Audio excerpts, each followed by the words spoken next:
भगवान श्री कृष्ण से प्रेरणा पा करके हमने श्री कृष्ण का जो सुदर्शन चक्र था, उस सुदर्शन चक्र की राह को चुना है। प्रधानमंत्री नरेंद्र मोदी ने जश्न आजादी के दौरान लाल किले की प्राचीर से भगवान श्री कृष्ण के जिस सुदर्शन चक्र का जिक्र किया था, वो पूरे भारत की सुरक्षा करेगा। लेकिन क्या आप जानते हैं कि आखिर क्या है ये सुदर्शन चक्र और ये कैसे काम करता है? ये मैं आपको बताता हूं।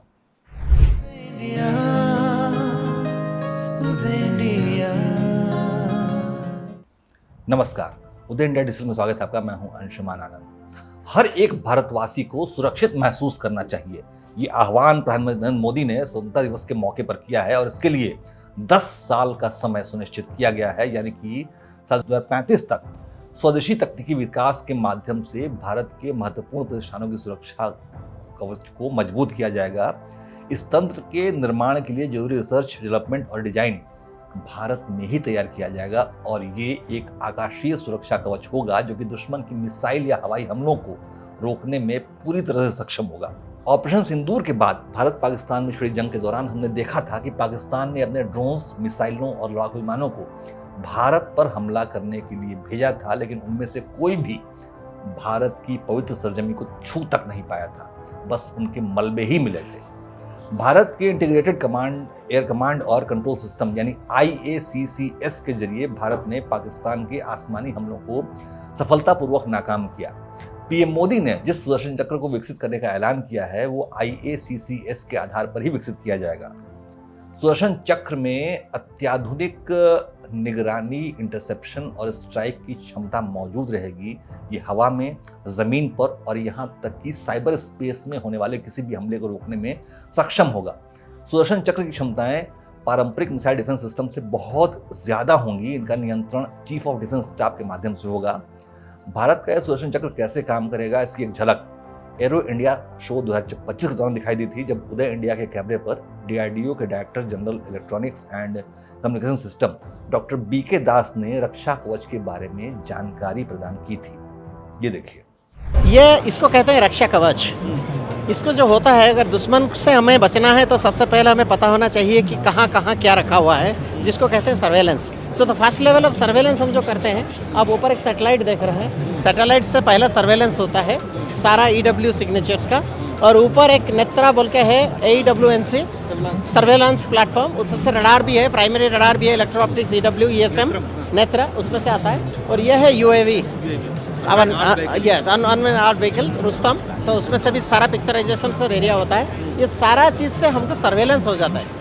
और इससे नीचे रहता है radar, it's a long range radar, जिसमें से कि सर्वेलेंस का जो डाटा यहाँ आता है, ये उसी दिशा में फोकस करता है और लॉन्ग रेंज से ट्रैकिंग करता है। ट्रैकिंग करने के बाद जब अटैक अंदर आता है मिसाइल का, ये ट्रैकिंग करने के बाद ये डाटा देता है ये मिसाइल सिस्टम्स को। इसको बोलते हैं quick reaction surface to air missile. ये कम से कम 30 से 40 किलोमीटर तक नेगोशिएट कर सकता है टारगेट्स को। तो जैसे ही डाटा आता है, मिसाइल रिलीज होता है और आगे जाके फाइन पॉइंटिंग करके it gets a like Akash system. It is a quick reaction surface to air missile. It's not Akash. It is fire and move. It's called a quick reaction. As it moves, you can immediately launch the missile.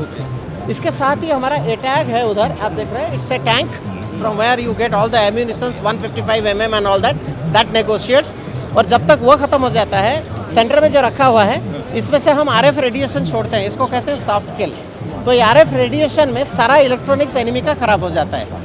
जब सारा चीज by chance काम नहीं करता किसी भी कारण, This RF kills is like technology based on Kali, something like that, kilo ampere linear injector. It's like a EMP, electromagnetic pulses goes in, or a high powered microwave goes in. It defuncts the entire electronics of the attack systems. And the last one here, this is called laser weapon.